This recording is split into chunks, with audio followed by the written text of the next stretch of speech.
autre parashat Mishpatim qu'on va dédier Bezrat Hashem Leilou Nishmat Simon Mesaouda Bat Fani Falche Shetehe Nishmatat Tzrora Bitzrora Chaim Bezrat Hashem.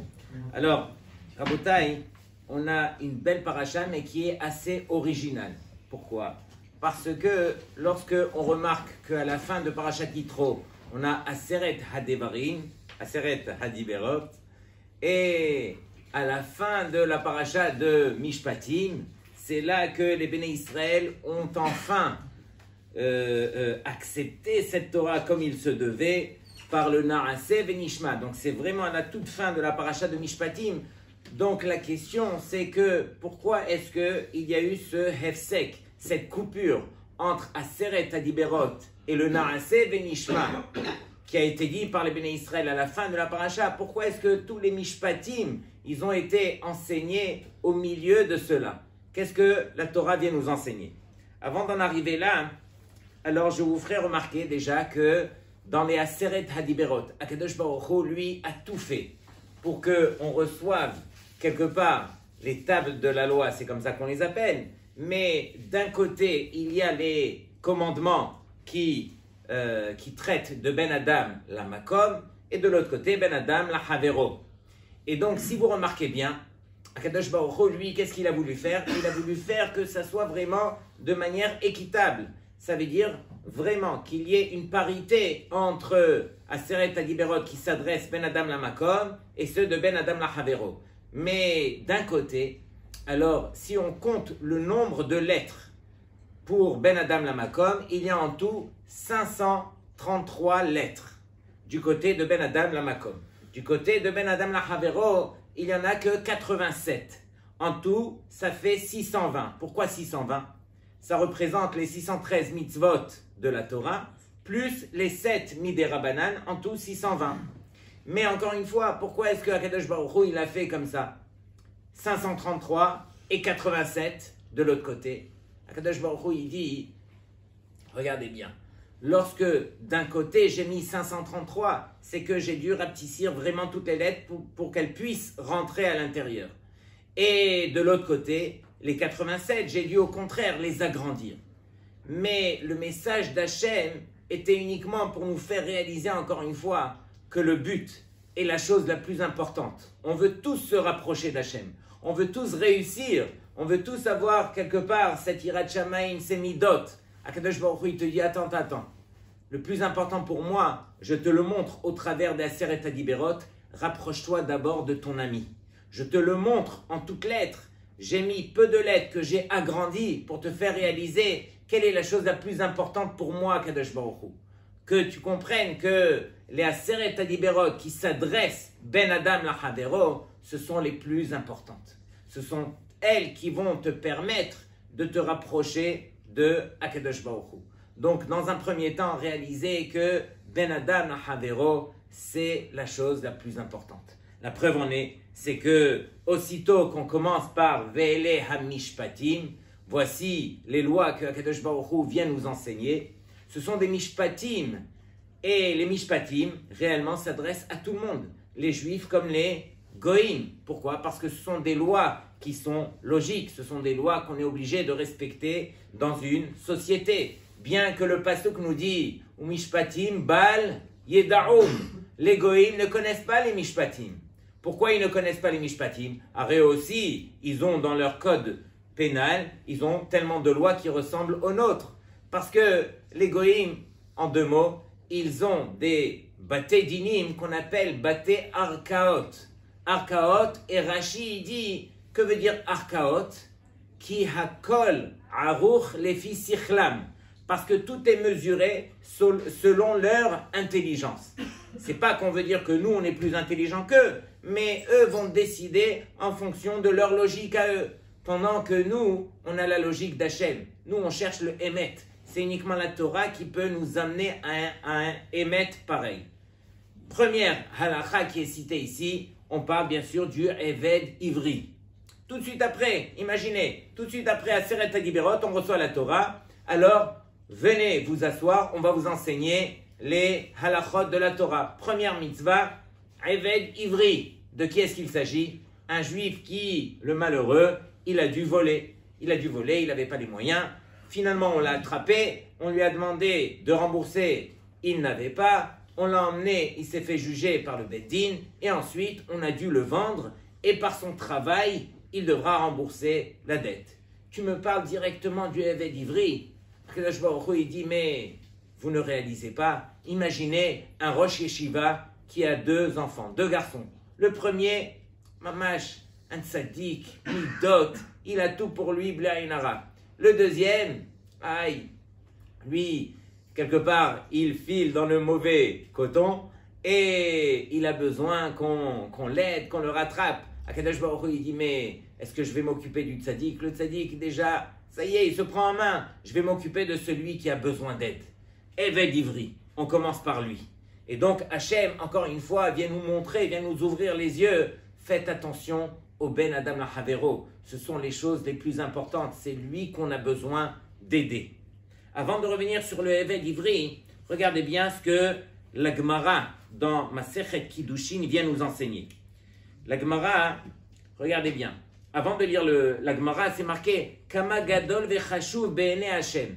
Combien est grand et important aux yeux d'Hachem le fait de se soucier de son prochain. Sheyesh l'Hachem nachat ruach meha achva. Akadosh Baruch Hu, il retire tellement de nachat ruach lorsqu'on a de la fraternité envers notre prochain, lorsqu'il y a de la achdout. Comment on traduit achdout?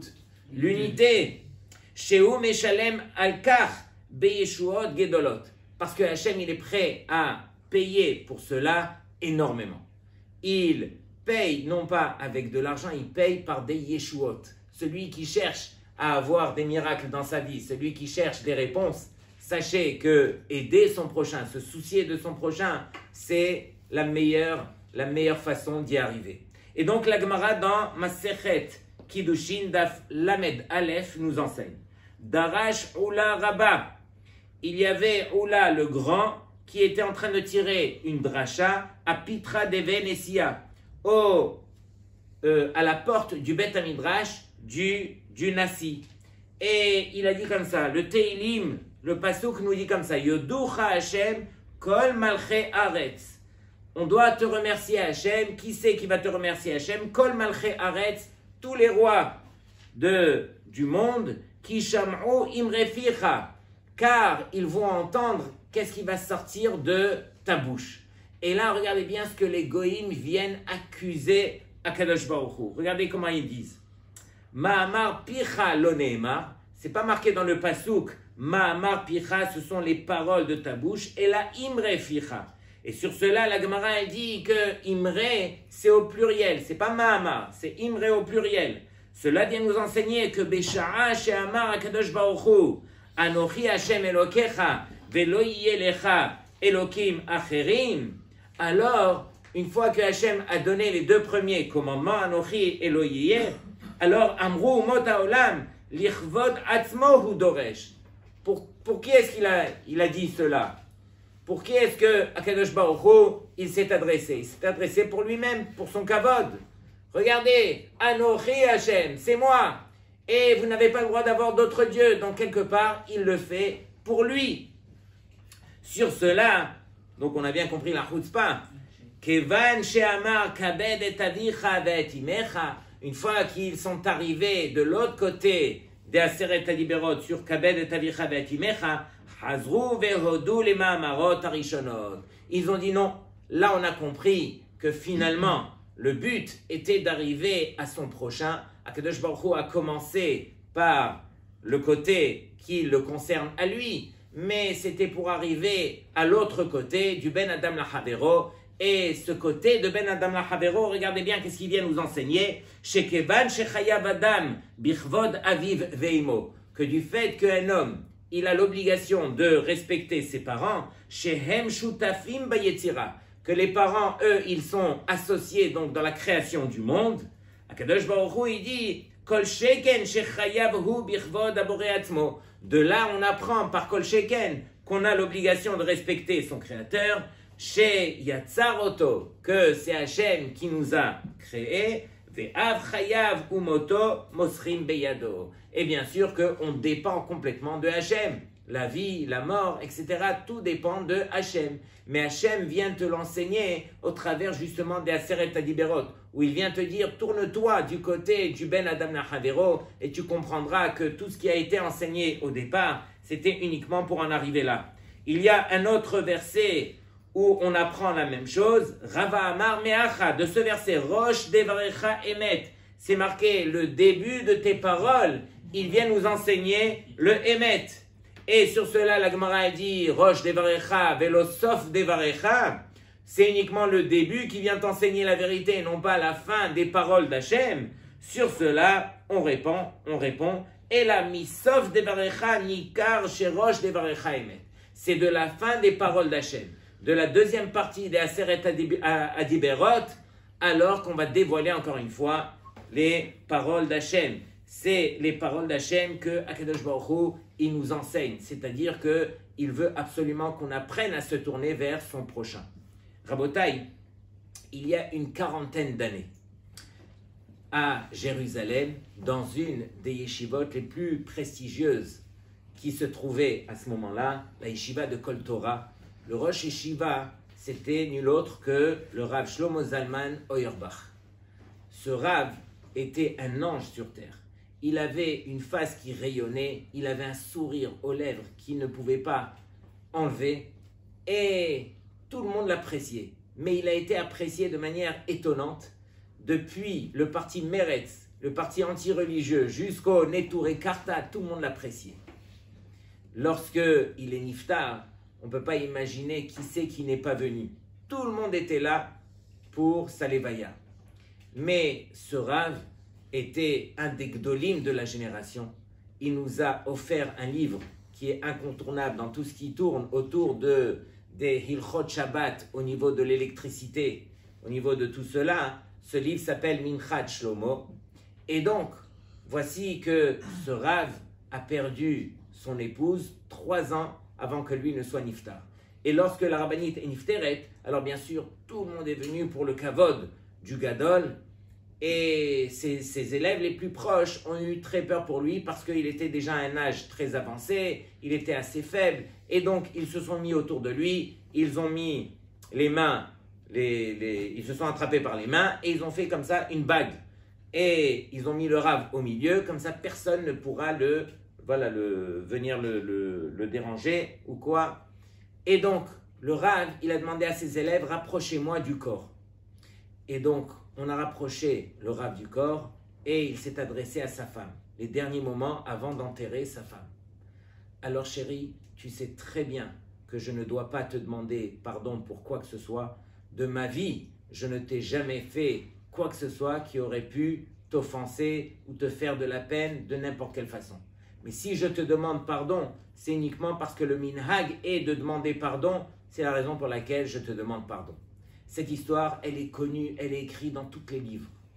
Dans tous les livres, tout le monde connaît la grandeur de ce Rav, entre autres par rapport à cette histoire, qui a fait le tour du monde. On ne peut pas imaginer un Rav qui, après 54 ans de mariage avec son épouse, il arrive au moment de vérité, au moment où on va l'enterrer. Chérie, je n'ai pas à te demander pardon, je ne t'ai jamais fait quoi que ce soit de négatif. Imaginez la grandeur. Bien sûr que cette histoire ne peut pas s'adresser à qui que ce soit. Nous déjà, à la fin des Sheva Brachot, on doit déjà demander Mehila à notre femme, tellement qu'on n'est pas de ce niveau. Mais l'histoire, je vous la raconte non pas pour cette chose-là que tout le monde connaît, je vous la raconte pour la suite. La suite, elle a été racontée par un de ces Talmidim qui tenait justement cette bague autour du Rav et qui, à la fin de l'enterrement, il a pris le Rav, l'a ramené en voiture chez lui à la maison. Et lorsqu'il était tout seul dans la voiture, il dit « Rav Mechila, je ne peux pas m'empêcher, je suis obligé de demander parce que Torahi velimod anitzarich et je suis obligé de vérifier avec vous. Rav, vous n'avez jamais eu d'histoire avec votre femme? Vous avez vécu avec elle pendant 54 ans. Il n'y a jamais eu quelque chose entre vous. Comment est-ce que vous avez pu avoir ce niveau de dire « Je ne t'ai jamais rien fait de mal ». Alors écoutez bien la réponse du Rav. Et peut-être que c'est une chose qu'on devrait garder dans notre cœur, parce que cette chose-là nous permettra de nous rapprocher de notre prochain dans toutes les conditions. Toutes les conditions, que ce soit envers nos parents, que ce soit envers notre conjoint, envers nos enfants, etc. C'est quelque chose qu'on doit prendre sur nous. Le Rav, il a dit comme ça. Il a dit, c'est très facile d'arriver à quelque chose qui s'appelle bikoret. Bikoret, ce sont les remarques, les critiques, les reproches. Ça, on est les professionnels. C'est quelque chose de gratuit. Mais il dit, de ma vie, je me suis obligé que avant de faire une remarque, un reproche de n'importe quelle façon, alors la première chose que j'ai voulu faire, c'est justement lui montrer à ma femme combien je l'apprécie. Et donc, je me suis obligé de faire quelque chose qui s'appelle des compliments. Les compliments et les shvachim et les louanges, c'est ce que je devais réfléchir avant de dire quoi que ce soit que je voulais lui faire en tant que remarque. Et donc, j'enveloppais les reproches, les remarques par des louanges, par des mots qui étaient positifs avant de lui faire les reproches et après de lui avoir fait les reproches. Donc quand on enveloppe les choses, la chose, elle passe comme une lettre à la poste. Je me rappelle d'une histoire, il y avait une fois une femme mariée qui passait le Shabbat chez sa belle famille. Et voici que son mari, devant toute sa famille, alors il a dit des choses sur sa femme et sa femme se sentait très très mal. Elle se sentait tellement vexée, rabaissée par les paroles de son mari qu'elle voulait lui sauter dessus. Mais elle s'est dit, je ne peux pas le faire devant ma belle famille et tout. Attends qu'on rentre à la maison. Et on rentre à la maison et elle se dit, je lui tombe dessus maintenant ou pas? Mais si je lui tombe dessus maintenant, alors on ne sait pas. Je vais lui dire un mot comme ça, peut-être qu'il va mal me répondre, et peut-être que truc, et très très vite, on arrive jusqu'en haut de la tour Eiffel, et je suis encore poli. Et donc elle s'est dit, non, il faut que je prenne sur moi un peu de sagesse pour trouver le moyen de lui dire pour qu'il l'accepte. De toute façon, moi ce que je cherche, c'est pas de lui rentrer dedans, c'est de lui expliquer que je ne voudrais plus qu'il fasse une chose pareille, et qu'il réalise le mal que ça m'a fait. Et donc, elle réfléchit, et elle dit, c'est bon. Elle laisse son mari rentrer à la maison, il se pose, elle lui sert à boire, il prend son sefer ou bien son journal et il s'assoit et il est assis en train de lire. Pendant qu'il est en train de lire, il est ragoua, il est tranquille. Voici qu'elle lui lance depuis la cuisine, « Chérie, je te dois des remerciements. » Et lui, il est plongé dans son journal, il lève les yeux, tu me dois des remerciements. Déjà, il est curieux de voir c'est quoi la suite. Et elle lui dit, oui. Hier soir, j'étais épuisé. Et la vérité, j'ai pas pu faire la vaisselle. Quand je me suis réveillé ce matin, alors j'ai vu que tu avais lavé toute la vaisselle. Et entre nous, il n'y avait que 2 assiettes. Mais pour lui faire plaisir, elle lui a dit, j'ai vu que tu as lavé toute la vaisselle. Je te remercie. Et la vérité, Hachem m'a comblé d'un mari comme toi, avec un cœur zahav, avec un cœur en or. Et donc, pour celui qui est intelligent, j'aurais rajouté ces mots aussi. Si déjà, elle est intelligente, cette femme, et elle lui dit, tu as un cœur en or, alors qu'elle lui rajoute les mots, ce cœur en or que tu as dû hériter de ta maman. Quand elle dit ça, alors c'est sûr qu'elle a marqué tous les points qu'on aurait pu imaginer. Et donc, elle lui dit, non mais, Shabbat, on était chez ta famille, et tu as parlé comme ça, et tu m'as rabaissé, et truc. Et lui, à peine il entend ça, il lui dit, alors, Mechila, c'est la dernière fois, je me reprends, il n'y aura plus d'histoire pareille, et directement, quand c'est enveloppé, quand c'est bien fait, quand c'est bien dit, alors vadaï qu'on y arrive. Rav Shlomo Zalman Auerbach, regardez la sagesse d'un homme. Un ange sur terre. Il avait une maîtrise de sa personne, comme pas deux, mais il vient nous enseigner c'est quoi faire un reproche. Faire un reproche, c'est déjà considérer son prochain. C'est déjà lui apporter tout ce qu'il a besoin. On enveloppe les reproches de compliments au début, compliments à la fin. C'est uniquement de la sorte qu'il a pu dire au moment de vérité, chérie, tu sais très bien que je ne t'ai jamais, pagati bach, je ne t'ai jamais fait de mal. Rabotai, c'est ça le Ben Adam, la Havero. Et donc, lorsqu'on revient sur ce Eved Ivri, alors lui, qu'est-ce qu'il va faire? Il va travailler pendant 6 ans. Et à la 7e année, il peut sortir. Or, on va lui accorder bien sûr une femme, des enfants, mais il sortira sans rien. Par contre, si la Torah nous dit comme ça, Vim Amor Yomar Ha-Eved, si ce Eved, il Amor Yomar, que veut dire Amor Yomar? Dire, il se dira. Ça veut dire que il va répéter. Rabotai, j'aimerais m'arrêter sur ces mots, c'est tellement important. Lorsque un homme, il se parle à lui-même, il se répète les choses, sachez que de se répéter la chose, ça finit par entrer dans la tête.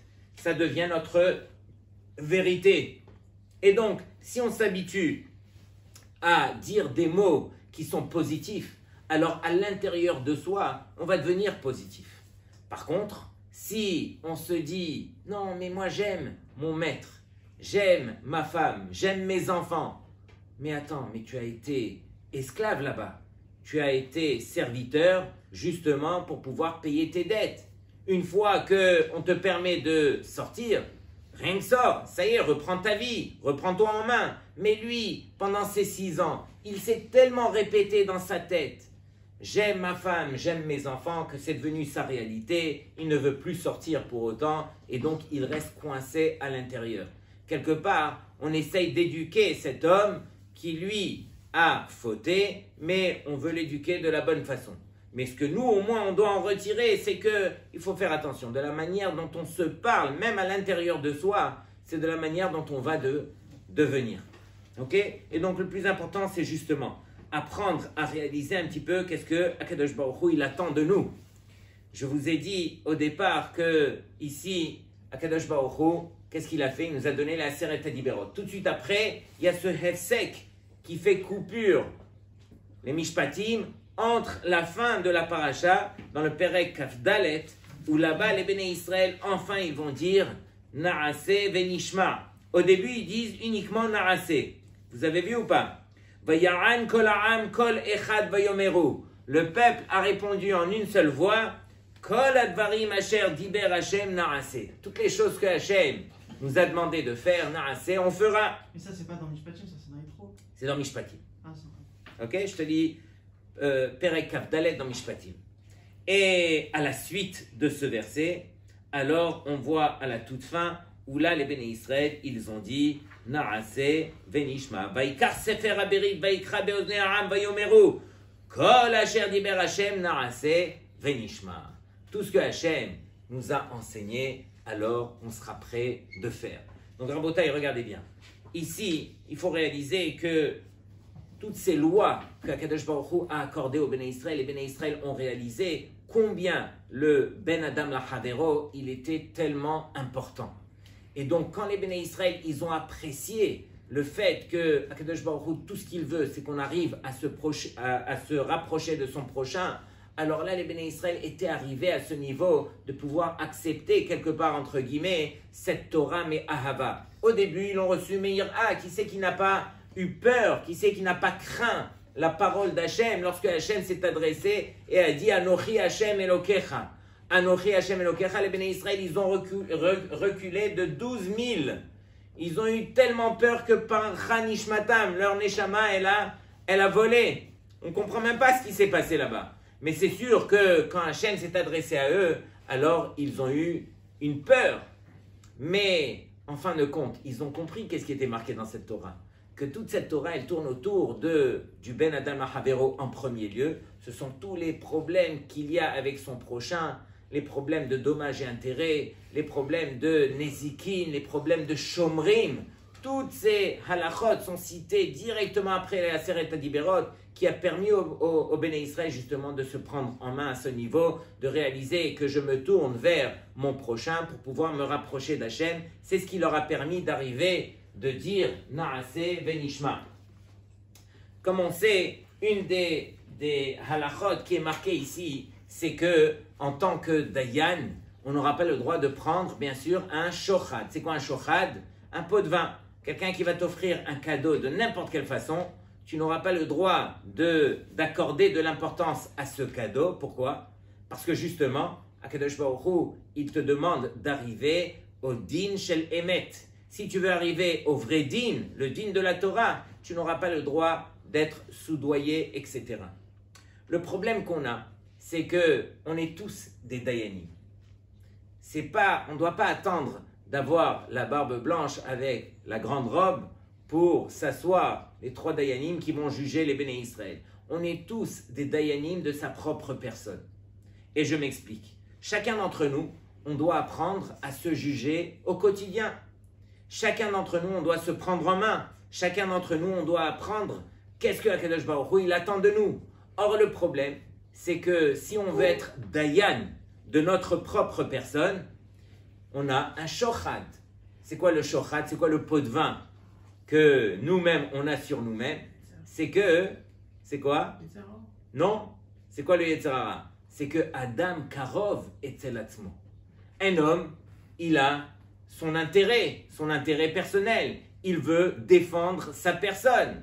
Très souvent, si du ciel, on venait nous accuser pour quelque chose, croyez-moi que 9 fois sur 10, au minimum, on aurait des choses à justifier. Mais non, j'ai fait ça, parce que comme ça, et truc, on va se...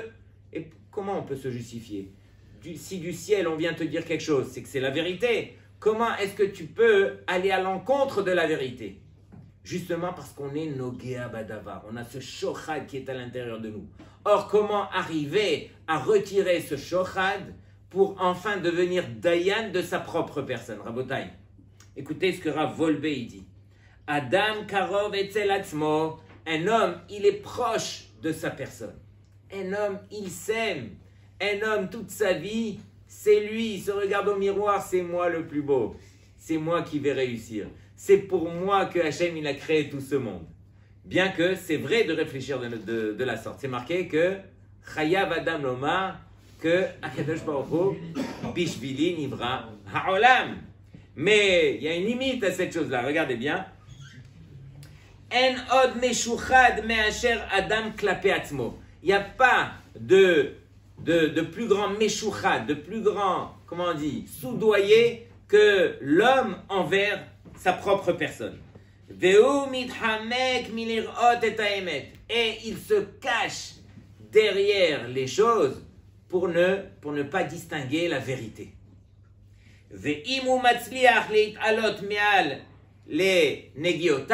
Et s'il arrive à surmonter justement ses intérêts personnels,